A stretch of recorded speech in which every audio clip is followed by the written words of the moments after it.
नमस्कार, मैं जितेंद्र शर्मा। हमें तो अपनों ने लूटा, गैरों में कहाँ दम था।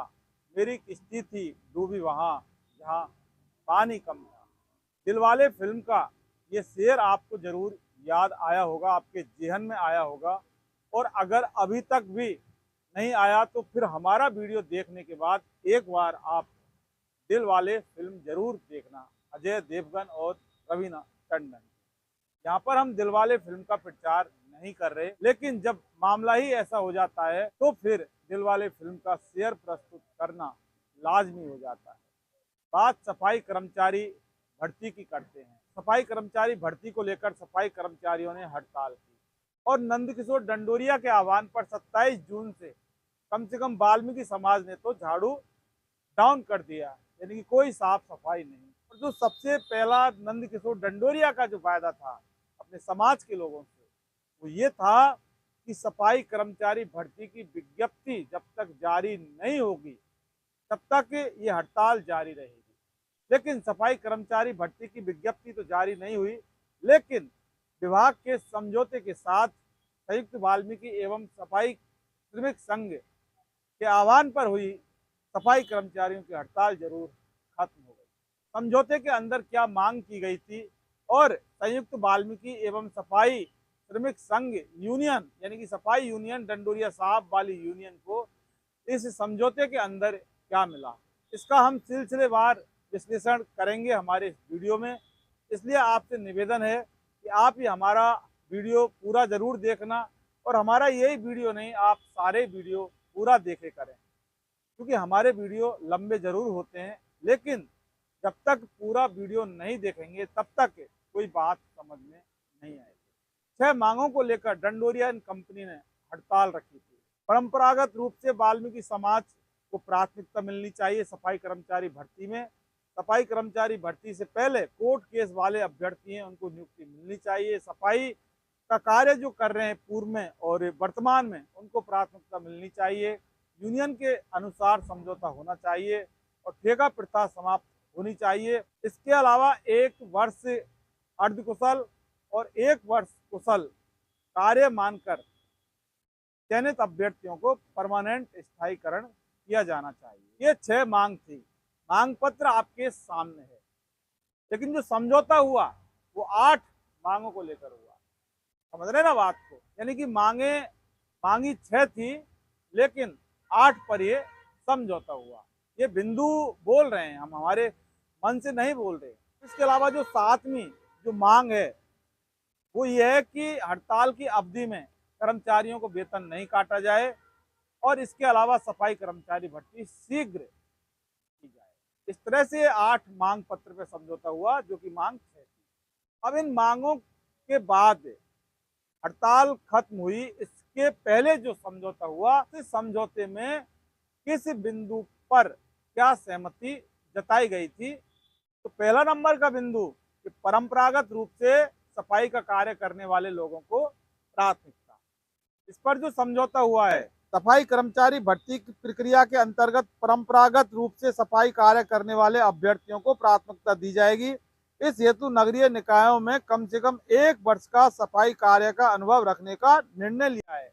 1 वर्ष का अनुभव, वही अनुभव जिसके कारण ये भर्ती बार बार रद्द हुई।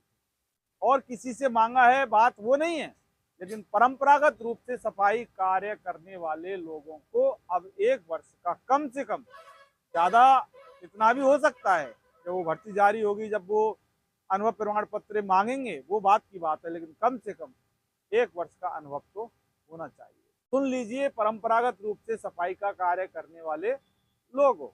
नंबर दूसरा बिंदु ये था कि सफाई कर्मचारी भर्ती से पहले कोर्ट केस वालों को नियुक्ति मिलनी चाहिए।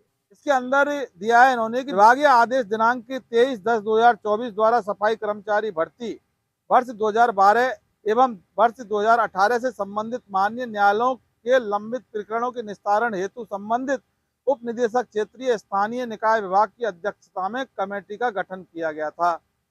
उक्त कमेटी में यूनियन के प्रतिनिधि मंडल द्वारा नामित एक संभागवार एक प्रतिनिधि सदस्य को प्रत्येक संभाग की गठित कमेटी की बैठक में विशेष रूप से आमंत्रित किया जाकर इनकी उपस्थिति में बैठक आयोजित की जाएगी। देखिए, अब एक बार फिर ये कमेटी बनेगी, जबकि सफाई कर्मचारी भर्ती में वंचित कोर्ट से जीते गए अभ्यर्थियों की नियुक्ति के लिए अशोक गहलोत सरकार में ही राघव कमेटी का गठन किया गया था। और जब राघव कमेटी का गठन किया गया था तो फिर इस नई कमेटी कहां से आ जाएगी बीच में, और अगर नई कमेटी बनेगी तो फिर क्या राघव कमेटी खत्म कर दी, इस बारे में कुछ भी नहीं लिखा।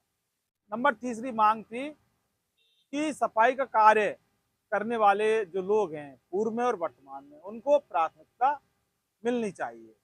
डंडोरिया की मांग पत्र में ये तीसरा नंबर का बिंदु था। इस पर जवाब दिया है कि सफाई कर्मचारी भर्ती प्रक्रिया के अंतर्गत परंपरागत रूप से सफाई करने वाले अभ्यर्थियों को प्राथमिकता दी जाएगी, उसमें भी कम से कम 1 वर्ष का अनुभव, सफाई कार्य का 1 वर्ष का अनुभव होना चाहिए। और इसके साथ जो डंडोरिया ने ये भी इसमें मांग की थी कि उनको प्राथमिकता, तो इसके लिए इन्होंने कहा है कि योग्य अभ्यर्थी उपलब्ध नहीं होने की स्थिति में शेष रिक्त पदों पर अन्य संस्थाओं में न्यूनतम 1 वर्ष का, यानी कि अब उनकी प्राथमिकता की जब बात की जाए तो योग्य उम्मीदवार नहीं होंगे ना, तब जाके उनको प्राथमिकता मिलेगी। योग्य उम्मीदवार, जरा सोचिए आप, हमारे राजस्थान में बेरोजगारों की कोई कमी नहीं है, हमारे देश में बेरोजगारों की कोई कमी नहीं है। राजस्थान की चलो बात कर लेते हैं, राजस्थान की सफाई कर्मचारी भर्ती है, योग्य उम्मीदवार नहीं होंगे। आपको पता है कि भर्ती कितने पदों पर निकलती है और कितने लाख फॉर्म सफाई कर्मचारी भर्ती के लिए लोग भरते हैं। पूर्व की सफाई कर्मचारी भर्ती जो निकली, जिसमें कम से कम 10 लाख से ज्यादा आवेदन किए गए, इसका हिसाब आज तक नहीं है। डीएलवी डिपार्टमेंट के अफसर कह रहे हैं, आला अफसर, बड़े वाले अधिकारी, योग्य उम्मीदवार नहीं होंगे ना, तब जाके उनको प्राथमिकता मिलेगी। नंबर चौथा बिंदु कि सफाई कर्मचारी भर्ती यूनियन के समझौते के अनुसार होनी चाहिए। तो उन्होंने कहा है कि यूनियन के समझौते के अनुसार होगी, लेकिन नियम अनुसार होगी। अब यहाँ दो बातें हैं कि यूनियन का जो समझौता है उसके अनुसार, तो इसके अलावा नियम अनुसार, अंदाजा आप लगा सकते हैं। ठेका प्रथा समाप्त की जाए। नंबर 5, इन्होंने कह दिया कि जिस तरह से भरतपुर में जो पद्धति अपनाई गई है उसी तरह से समस्त निकायों में करवा दिया जाएगा।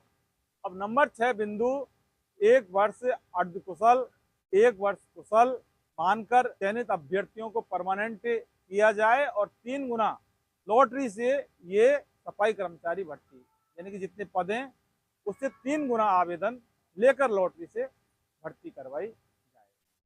इसका जवाब इन्होंने दिया है कि सफाई कर्मचारी भर्ती लॉटरी प्रक्रिया के माध्यम से की जाएगी। चयनित संविदा सफाई कर्मचारियों को राजस्थान कॉन्ट्रेक्चुअल संविदा हायरिंग रूल्स 2022 के नियमों के अनुसार इस प्रक्रिया से कम 3 वर्ष की संतोषजनक सेवा पूर्ण करने पर उनके प्रकरण स्क्रीनिंग कमेटी के समक्ष रखे जाएंगे, यानी कि 3 साल का। यानी डंडोरिया की कोई बात यहाँ पर नहीं मानी। डंडोरिया कह रहे हैं कि 2 साल, यानी कि 1 वर्ष अर्धकुशल 1 वर्ष कुशल, लेकिन डिपार्टमेंट समझौते के अंदर कह रहा है कि नहीं नहीं 3 साल, 2 साल से कोई काम नहीं चलेगा, कार्य संतोषजनक होना चाहिए, यानी कि सफाई का कार्य भी संतोषजनक होना चाहिए। ये नंबर 6 मांग का समझौता हुआ था। अब नंबर 7, हड़ताल अवधि में वेतन नहीं काटे जाएं। तो डिपार्टमेंट ने कह दिया कि नहीं कटेगा, कोई दिक्कत नहीं है, आप हड़ताल करो, खूब करो, कोई बात नहीं, जनता का पैसा है ना, वो आपको हम देंगे। हमारी जेब से अगर पैसा जाता तब हम इस बारे में सोचते कि हड़ताल की अवधि में वेतन कटेगा या नहीं कटेगा, लेकिन आम जनता के खून पसीने की कमाई है, लूट सको लूट लो, और भी काम मत करो, बंद कर दो, कोई फर्क नहीं पड़ेगा, जनता का पैसा है, उससे हम भी मौज कर रहे हैं, तो फिर सफाई कर्मचारी कैसे वंचित रह जाएंगे। आप भी खूब मौज कीजिए, राजस्थान की जनता के पास काफी पैसा है लौटाने के लिए। नंबर 8 वही कि सफाई कर्मचारी भर्ती की विज्ञप्ति शीघ्र जारी की जाए। शीघ्र का मतलब शीघ्र। इस पर विभाग ने कह दिया है कि 25 जुलाई तक भर्ती की विज्ञप्ति को जारी कर दिया जाएगा, 25 जुलाई तक, और आज 2 जुलाई है, यानी कि 23 दिन के अंदर में। ये सारी बातें आपके सामने। डंडोरिया की मांग सफाई कर्मचारी भर्ती को लेकर और जो समझौता हुआ है वो भी आपके सामने है और इस पर बहुत सारे लोगों के साइन। क्या मिला सफाई कर्मचारी हड़ताल में? सोचने वाली बात ये है। तो यहीं से बात शुरू होती है और बात यहीं खत्म हो जाती है। आखिर ये हड़ताल किसके लिए की थी, किस लिए हड़ताल की थी, क्या लेने के लिए हड़ताल की थी? और डिपार्टमेंट ने, डीएलवी डिपार्टमेंट ने, भजनलाल सरकार ने, स्वास्थ्य शासन मंत्री रावत सिंह खर्रा ने क्या दिया? ये सिर्फ उन सफाई कर्मचारियों को तय करना है जिन्होंने हड़ताल की, जिन्होंने कार्य का बहिष्कार किया अपने हक अधिकार लेने के लिए। क्या उनको उनका हक और अधिकार मिल गया? एक बार वो सफाई कर्मचारी अपने दिल से जरूर पूछे। हमें इस बारे में कुछ भी नहीं कहना। नमस्कार।